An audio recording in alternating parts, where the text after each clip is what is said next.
Hello students, Veena, Associate Professor in Chemistry, Shrimati Narbada Devi Bihani, Government PG College, Nohar, District Hanumangarh.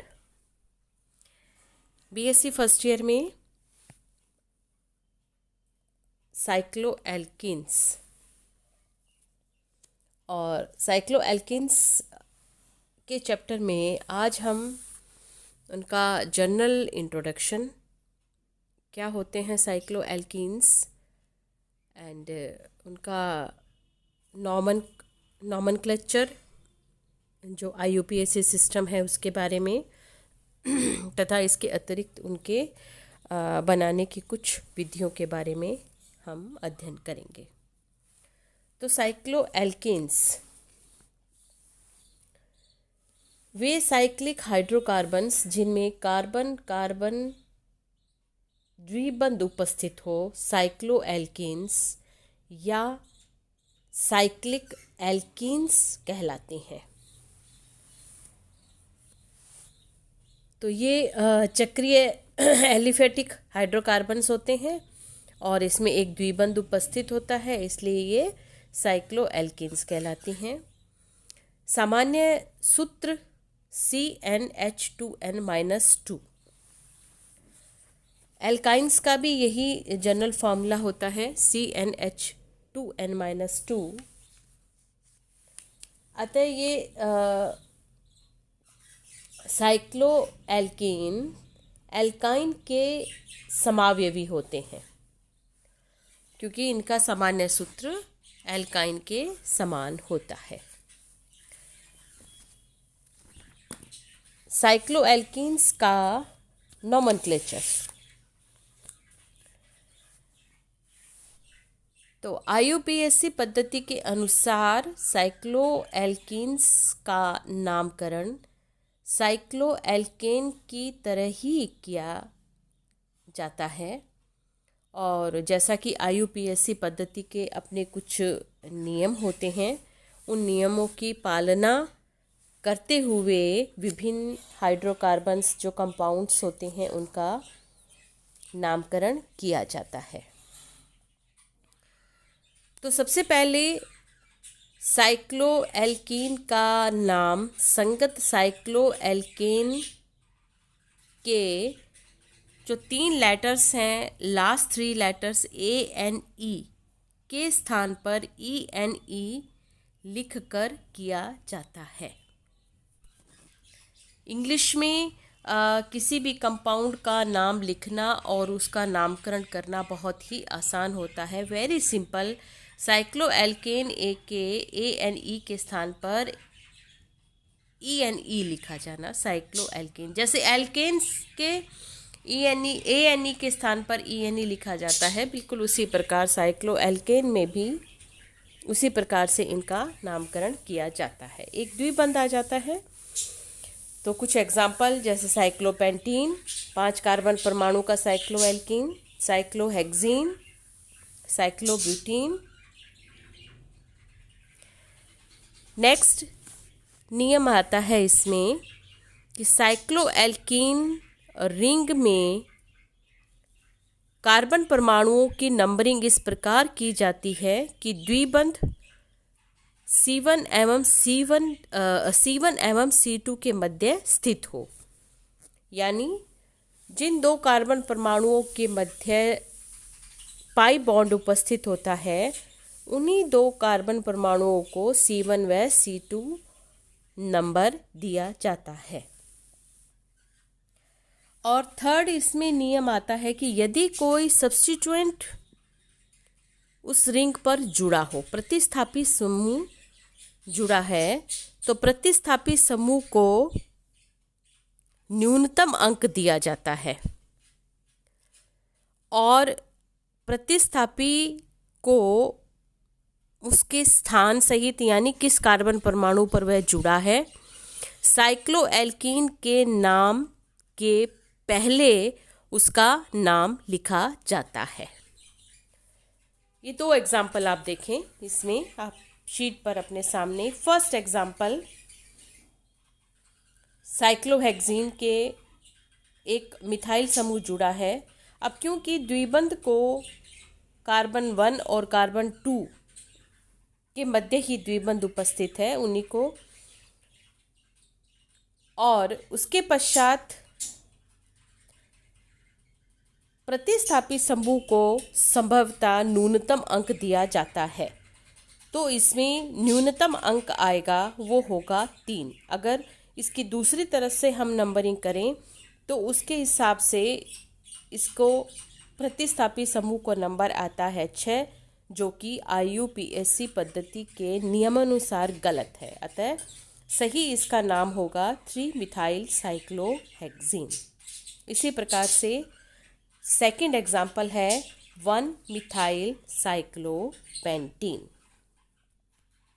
यानी प्रतिस्थापी समूह के अंकीकरण को भी प्राथमिकता दी जाती है IUPAC पद्धति के अनुसार। अब नेक्स्ट आता है इनके मेथड्स ऑफ प्रिपरेशंस ऑफ साइक्लोएल्कीन्स। तो सबसे पहली जो मेथड है बनाने की विधि है वो है डियल्स-एल्डर रिएक्शन। तो साइक्लोएल्केन बनाने की ये बहुत ही महत्वपूर्ण विधि है जिसमें साइक्लोहेक्सीन तथा उसके डेरिवेटिव्स आसानी से बनाए जा सकते हैं।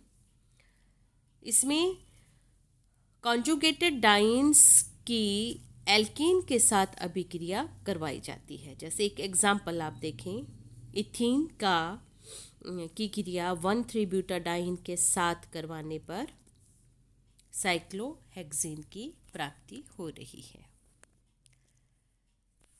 सेकंड जो मेथड है वो है डिहाइड्रेशन ऑफ साइक्लोएल्केनॉल्स। साइक्लोएल्केनॉल्स का स्ट्रॉन्ग एसिड्स जैसे concentrate sulphuric acid, phosphoric acid की उपस्थिति में डिहाइड्रेशन करवाने पर साइक्लोएल्कीन प्राप्त होती हैं। जैसे साइक्लोहेक्सेनॉल, फर्स्ट एग्जांपल आप देखें, साइक्लोहेक्सेनॉल से साइक्लोहेक्सीन की प्राप्ति हो रही है H2SO4 की उपस्थिति में 160 डिग्री सेंटीग्रेड पर गर्म करने पर। साइक्लोपेंटेनॉल सेकंड एग्जाम्पल है, उससे साइक्लोपेंटीन की प्राप्ति हो रही है। नेक्स्ट इसमें एग्जाम्पल है, एग्जाम्पल नहीं, नेक्स्ट मेथड है वो है डिहाइड्रोहेलोजिनेशन ऑफ साइक्लोएल्काइल हैलाइड। साइक्लोएल्काइल हैलाइड का dehydrohalogenation, विहाइड्रोहेलोजिनीकरण।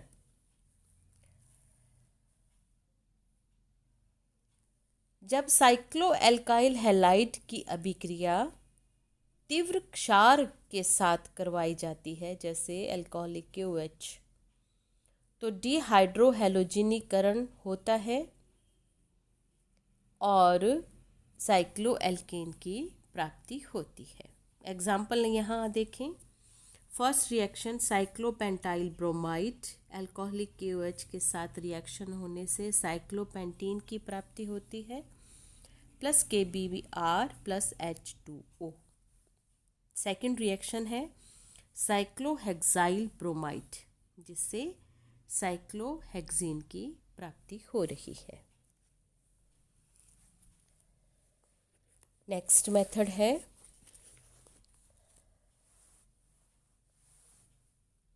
डिहेलोजिनेशन of dibromo cycloalkane.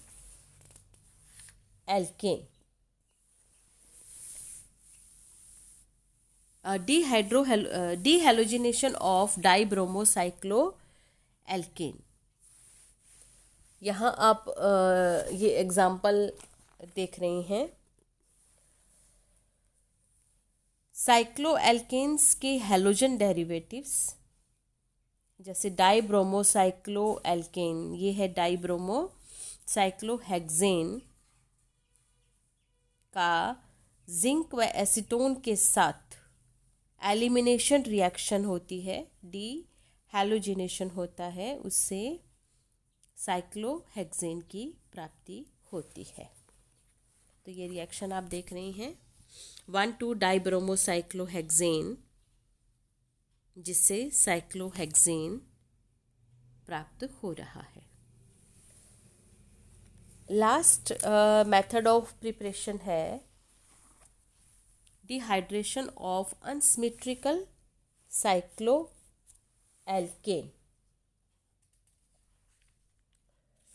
Unsymmetrical cycloalkane, तो जब अनसिमेट्रिकल साइक्लोएल्केन का डिहाइड्रेशन करते हैं कंसंट्रेट H2SO4 या H3PO4 की उपस्थिति में, तो साइक्लोएल्कीन के 2 आइसोमर प्राप्त होते हैं और मुख्य उत्पाद इसमें कौन सा प्राप्त होगा, इसके लिए सेजेफ नियम की पालना होती है। और सेजेफ नियम कहता है कि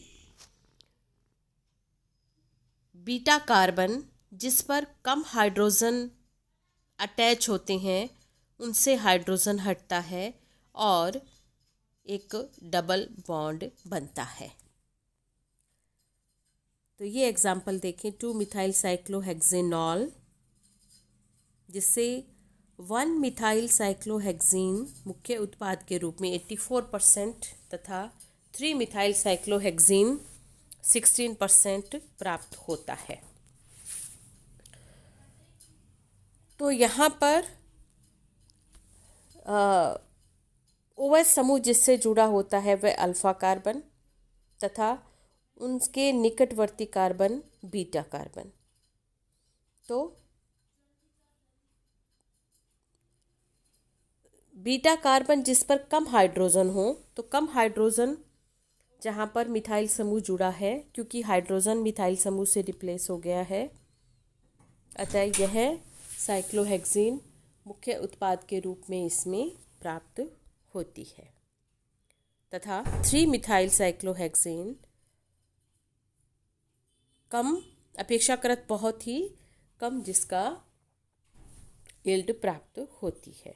तो स्टूडेंट्स, आज की इस क्लास में हमने साइक्लोएल्कीन्स का नामकरण IUPAC सिद्धांत के अनुसार तथा उनकी बनाने की कुछ विधियों का अध्ययन किया, उनके बारे में चर्चा की।